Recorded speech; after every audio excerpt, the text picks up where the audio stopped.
very welcome to the Namibian Pavilion and also welcome to our viewers at home. It's a bit of a late start, unfortunately, as we all know, logistics are holding our visitors back a little bit, but nonetheless, here we are. Firstly, thank you very much for everyone being here this morning, and thank you very much for accepting our invitation to be a panelist.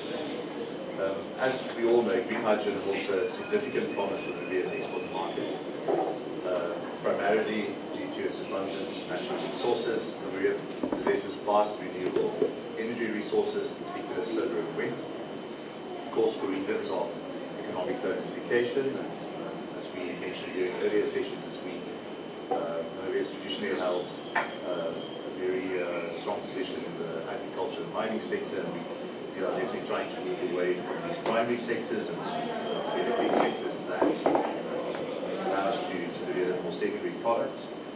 And of course, the global demand for green energy is really, for clean energy rather, is really driving huge volumes, not only from Africa but also other parts of the world.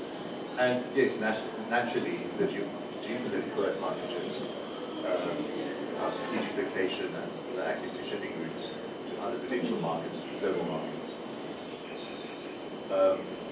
I would like to welcome our panelists this morning. It's a pleasure for me to welcome the co-founder and president of Zero, Ms. Alessandra Pacini. You can join us in. Thank you. Jerome Namase, he's the CEO of Dara's Green Hydrogen Village. And lastly, Marco Raffinetti, he's the CEO of Hyphen Hydrogen Energy. Hyphen is session holder. There are a number of technological advantages that are driving green hydrogen at the moment. And there's specific innovations that is driving down, in particular, the cost of developing green hydrogen. How does that impact not only Zero's project in Namibia, but the industry generally? Thank you. I think there is, of course, the good news that technology exists and it can be deployed at scale.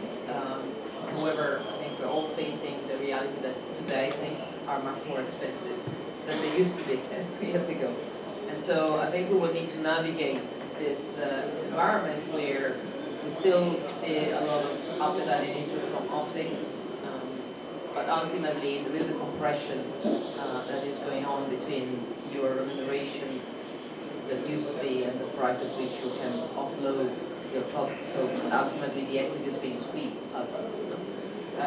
Having said this, I think we see a lot of growing appetite for certain products. I think the industry is going to be more focused on lower hanging fruit and things that have a drop-in application. So in our case, our project is focusing on green ammonia for transportation in the shipping space, as well as some heating. And the fertilizer industry is what we see. But it's, again, more that rather than think about cracking back, because you add complexity. I think one point that we were chatting about with Mark earlier, trying to be simple and use existing technologies is the recipe for where we as developers need to focus. Because the niche in the beginning will be a little bit axial, and then it will be a ramp up. And we see a steep curve ahead of us, and early movers will take advantage, which is why I also think Namibia is well placed versus other geographies, because they saw this 2-3 years ago, and the photo is clear opportunity. At the same time, on technology, I think it's important to keep pushing on UNM. The different suppliers of equipment tend to be conservative and tend to just want to have booking capacity fees and reservation fees. And so you have the combination of this structural short market with rising inflation. And again, that doesn't help development of projects at pace. So I think there needs to be, from the stakeholders and institutions, a continuous push on UNM, because there is a lot more capacity that needs to be pursued. And OEMs need to really focus on what are product designed for achieve and obtain the lowest cost of hydrogen. As I often say, in many cases you don't need super high performances, you need performances that are designed for your project to deliver lowest cost of hydrogen.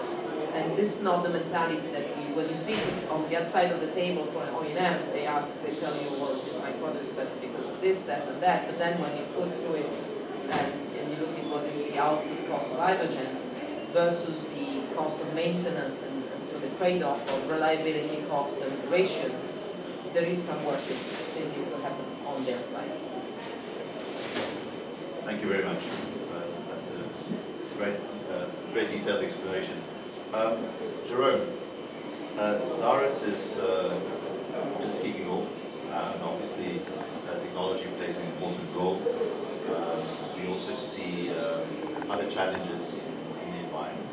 But in particular, looking ahead, what are the main opportunities you see for a company like yourself and for other, let's call it homegrown Namibian companies in this space specifically?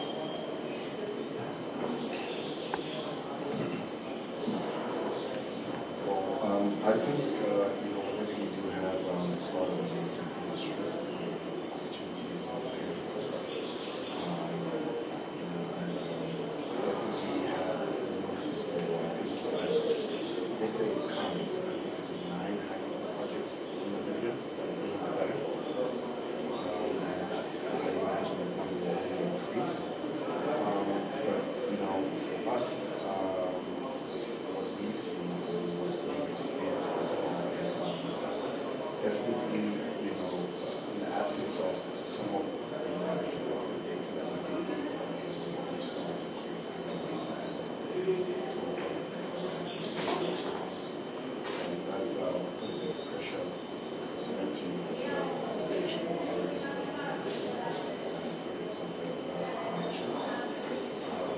and it does create, I guess, at least ourselves, an opportunity or an issue whereby we find ourselves, at least we found ourselves engaging far and wide. But as we operate these various iterations, especially together with engineers, we're trying to track on various selections of identifying areas of events to engage to run these various processes as mentioned.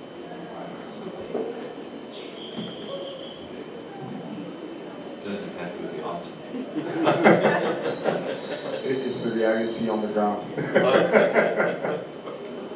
Thank you, Jerome. So I think the market is obviously still in its infancy and is still developing, and ultimately which markets will come to market first are going to be driven by policy interventions. And the 3 key geographies that we see leading the global charge are the European Union as a bloc, with Germany as one of the forerunners in setting policy, Korea and Japan. And we think the drivers for those markets are very different. So Europe has taken more ideological approach to green industrialization. Germany's actually increased that in its legislation by net zero by 2045. That's not a suggestion, that's an obligation that's enshrined in law. Then you have Korea and Japan that are large industrialized nations that trade into the European bloc that are going to have barriers placed at the border for their imports into those geographies. So they have to decarbonize for different reasons. Yes, they also want to achieve net zero for sustainability, but they've also got a more of an economic imperative that drives their immediate needs. And logistically, Namibia is very well suited to serve out any of those 3 markets. And if you look at the resource advantage of the south ahead, the area where our project is located, any shipping differential is more than overcompensated by the pure resource advantage. So there isn't a geographic penalty for Namibia trading into the Asian markets. But who will be first, how those markets will mature, is ultimately going to depend around the mobilization of funding and the carrots and sticks that are put in place in order to incentivize the energy transition. I think what's plainly clear for everybody at this point in time is that we are way behind our energy goals. So Europe wants 20 million tons of green hydrogen by 2030. If they get to a tenth of that, I think they're going to go on the current trajectory. Very, very hard. What the world is trying to do. If you then look at regionally, and I think the first projects will be export focused, but we work very hard to try and build a regional supplier base. And the area where we located, there isn't a lot of industry. It's effectively the marine industry. So looking at deployment of hydrogen into the port environment is one of our longer term aspirations, as well as technology around rail, which is where it's a heavy use case for hydrogen. And we are working with technology with partners up in the north, with Cleanergy as a supplier of hydrogen to a rail technology business in order to develop a dual fuel, diesel and hydrogen locomotive. And there's been some delays in that project linked to some of the funding delays on just with SASCO and just the process that they need to go through. But shareholders are going to go ahead with that project regardless of whether that funding comes through, because we think it's really important to drive a local use case. And then in the medium to long term, there's an enormous industrialized base in the Northern Cape and also within the mining activities in the south. And we think decarbonisation of those activities and linking and utilising green hydrogen for mineral processing is a key long-term objective of the Southern Corridor Development Initiative strategy, not necessarily within the town scale for our project, but after our project. And the important thing from the design of our project is designed in such a way that the master plan supports regional integration and supply. So if you had to boil that down to a nutshell, the wealthy global north that are the current large carbon emitters will go first because they've got the financial resources to pay for a premium expensive product at the start of a cost downward trajectory, and then in the medium to long term, when pricing has fallen, the decarbonisation of Southern African energy systems becomes the next market, I think, for living. Thank you very much. We'll kind of touch again on the domestic market or the regional market in a second. But Sandra, I was wondering how Namibia has been positioning itself, but also at the same time where we kind of fit into the global space. What should we be doing to get a further leg up? So you mentioned competition and partnerships. These things also play a very important role. But also as a country, we need to be cognizant of our space in the industry. What is your view on our current positioning, and what do you think we can do better? I think you've done amazingly well if I look at what other African countries and more in general have done. So, but I think you're right, there is some push that still needs to happen. I think you start from an important position when it comes to the EU. We all think it's going to be an important demand center for green molecules. You have an MOU, I think, pushing harder and or continue to push with the Commission. Of course, there will be elections, so there will be a new Commission coming in position next year on trying to really be more focused on how the policies should target sectors.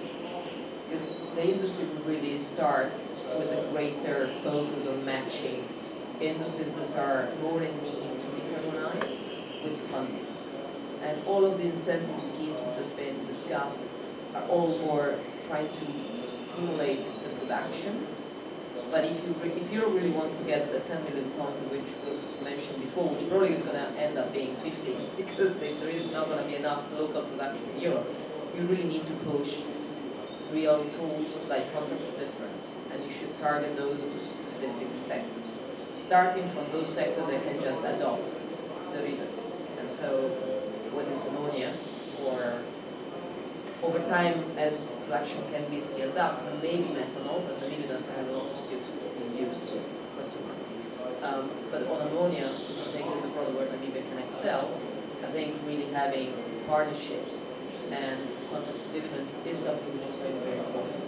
The second thing, as we discussed separately, I think raising the positioning and visibility of Namibia when it comes to the country risk appetite in the map of fund banks and commercial lenders is another important factor, because there is some education that needs to go through, as all of our projects collectively will require a lot of capital, and we cannot rely just on multilaterals. We need commercial banks to come in, and we need banks who really feel that Namibia is a great place where to have their balance sheet deployed.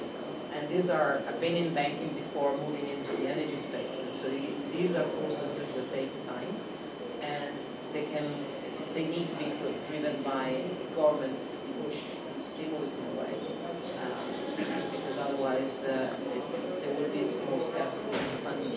So we need these two things. So leverage partnership on the demand, and try to push the Commission to be more specific and concrete. There are a lot of announcements, but not a lot of policies at high level, but they need to drive down. And I think, I mean, this is just as a European, some of the regulation that has been approved around LFNGOs, they are a little bit restricted. And as the industry is in its infancy. One of the more obvious opportunities for both economic diversification, but in other words, application of your product in the market, because I think we've seen some green steel or green iron projects kicking off, and a number of others. There are clearly other domestic opportunities that we don't talk about often. What is your learnings from the work that you've been doing? So I think specifically for us at Dowries, the one thing that we do benefit from is close proximity to some local mines in the area. For example, we have been engaged in signing an MOU with Andrada. They do have aspirations to produce green lithium. It's an ongoing process, and that we all work with them to try to identify and ascertain as to how hydrogen could potentially play a role in the production of supposedly green lithium. But again, it has to make sense in terms of the overall business and overall cost. Similarly, for Dowries and our own aspirations, I mean, we do have aspirations to try and cater for the local fertilizer market. We are in the process of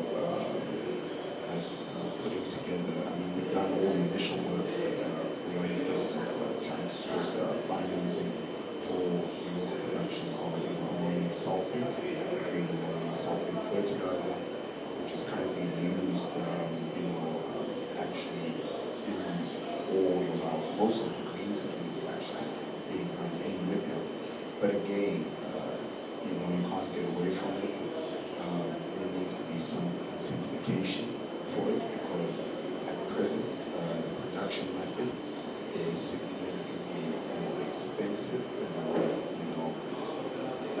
say traditional fertilizers, and in the absence of some incentivization, it would not necessarily make sense for say the local market to purchase this fertilizer. And then over and above that, of course, you have to just talk about economies of scale. So on the fertilizer side, it's probably a bit more achievable locally, but it still stands to be proven. But again, I think as you mentioned, incentivization for the industry, policy. I think it's written everywhere here. It's words to action. I think that's what it says, and I think that's probably a reality for us also locally. Pricing is very hard to predict, and I think ultimately pricing will be driven by where carbon pricing ends up and how those incentives work, because ultimately that's what's going to drive regional use cases. So if you look at some of the green hydrogen projects in South Africa, even where you have a developer who has significant green hydrogen production for its own internal use cases, its current green hydrogen production is focused on the export market, not for its internal use. So ultimately the market needs to be at a point where it can appropriately compensate. In terms of regional use cases, we obviously focus on understanding the Southern African, or the Northern Cape and the southern part of Namibia, and in those locations, there's a large minerals hub. So you've got the zinc sector in Namibia, and then large amounts of manganese, iron ore getting mined in the Northern Cape. And manganese is a particularly interesting commodity because South Africa sits on, I think, 70% of global manganese reserves. Around 18 million tons a year is getting exported, mainly that's coming out on road, not on rail. And there's some challenges on the rail network side and capacity inside the network that I think Namibia could position itself to become a more meaningful player in the supply chain. But now that's exporting unrefined minerals, and as President Gov said from the Namibian side at the EU Global Gateway, Namibia wants to be part of, wants to see its minerals beneficiated before exportation. And I think that doesn't need to be limited to minerals that are within Namibia's borders. It should be minerals that are within the Southern African region that can be brought to a central point for processing for export. And I think Lüderitz is very well positioned for that, where it's much easier to move iron ore and manganese into a central processing facility in Lüderitz than it might take for hydrogen to those reserves. It's relatively cheap to move bulk minerals, it's expensive to move hydrogen simplistically. And I think there could be a very, very strong economic hub developed between South Africa and Namibia around that minerals sector. And ultimately, manganese is a key commodity that goes into all steel production. And because if you look at manganese from a business sustainability perspective, the Australians between the Australians and Brazilians, they've got 80% of global iron ore supply. So you're competing in a very difficult market. In manganese, South Africa sits on the lowest cost reserve in the world and is probably sitting on about a 40 or 50% market share. It should have 100% market share in the lowest cost. So it's a very good place. It's a very good industry to place a bet on because it's long-term sustainable because you have a competitive advantage as opposed to trying to force your way into iron ore, which may be a little bit difficult competing against the Australians. But I think there's opportunities across both those two key commodities. Plus the I think that's the big part of our volume use cases. We are developing electric interconnectors from North Africa into Italy, and it's a very large project. So we're talking about 2 stages of 7 billion each. And so I think the challenge is really to move all the different pieces at the right pace and sync to avoid rework. And that means hosting countries for the generation piece, landing points, European approvals, and of course the commercial side and the engineering side and the procurement side all need to be working the same. So I think the learning is that we knew, which is one of the reasons why we're starting with a project that is more bite-sized in Namibia, is in the current market large projects face more challenges than they should. And I think going smaller but getting the action to reality, I think it's an important objective, and it's one that we are imposing on us. I mean, we all want to go and scale up our project, but we're forcing ourselves to be focused on delivery. But there are certain projects that you effectively impact the competitiveness of your project if you scale it back. And so you're a little bit obliged to go big.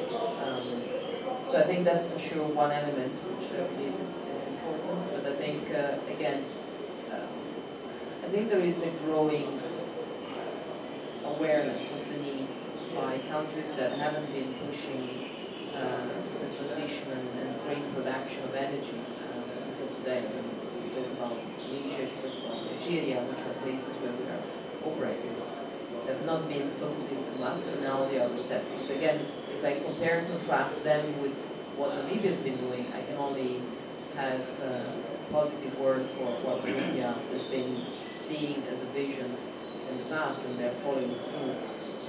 I think the other element that I believe would be important, which you have the opportunity to do in the right way and is more complicated in other countries, is try to have some broader shared cooperation at operational level, because all of us will need the same things.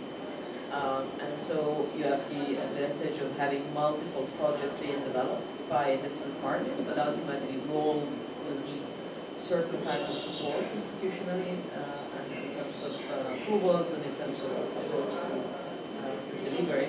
And I think this is something where if the Namibian government manages to be agile and effective on delivery, would be an even more distinctive factor and feature versus what we are experiencing in other countries. Because this is a nascent industry when it comes to hydrogen, and a lot of things and rules need to be written.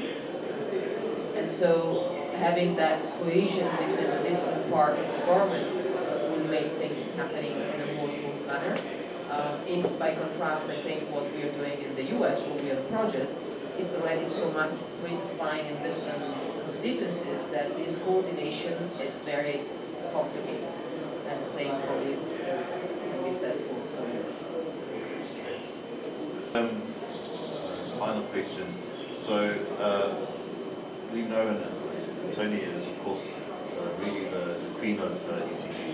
Can you talk to us about, just briefly about ID's socioeconomic development plan? It's something that's locally has been discussed quite intensely, but I'm sure, as I said, the audience wouldn't necessarily know. Maybe in a nutshell, what are your targets and what's the aims of what's the aims of Happy to, Francois. Very hard to put this in a nutshell. I think I always say to Tony, she's got the hardest job in life as the head of our ESG team. Because ultimately it's not just about doing a project of this nature, of this scale. It results in a transformation of the region of Namibia, and economically is a transformer for the country. So the pressure that sits upon us to make sure we get this right and to make sure it's inclusive is enormous. And we always say there's three main buckets in the project that we manage. We've got engineering, which is things that you can control. That's physics. You can control physics. Then you've got financial engineering, which is more of a cost implication on your project than engineering. And then you have environment, social, and governance. And the two big ones in there are environmental and social. Enormously complicated environmental project. So on the social side, I think where Namibia has been exceptional is the way that they set up the structure. So if you look at it from split between an equity perspective and a social impact on the ground, those are two different buckets of value.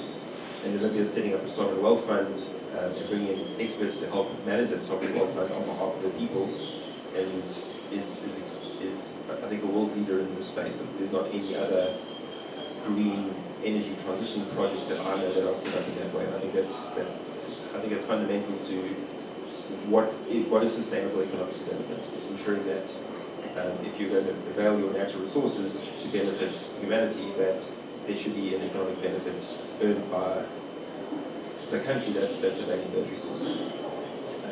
And that's in terms of equity participation in the project, as well as in terms of the revenue stream of royalties from the project into those structures.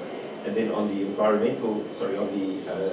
social side, there's two very big targets that we're targeting. And one is around local employment, where we need a large number of people. Namibia is a small country, so it's a tall ask. And our stretch target is to get 90% of those jobs, both during the construction and operational period, localized, as well as then 30% local procurement, which is also very, very big. If you compare the size of the project versus the largest construction companies in Namibia, it's orders of magnitude.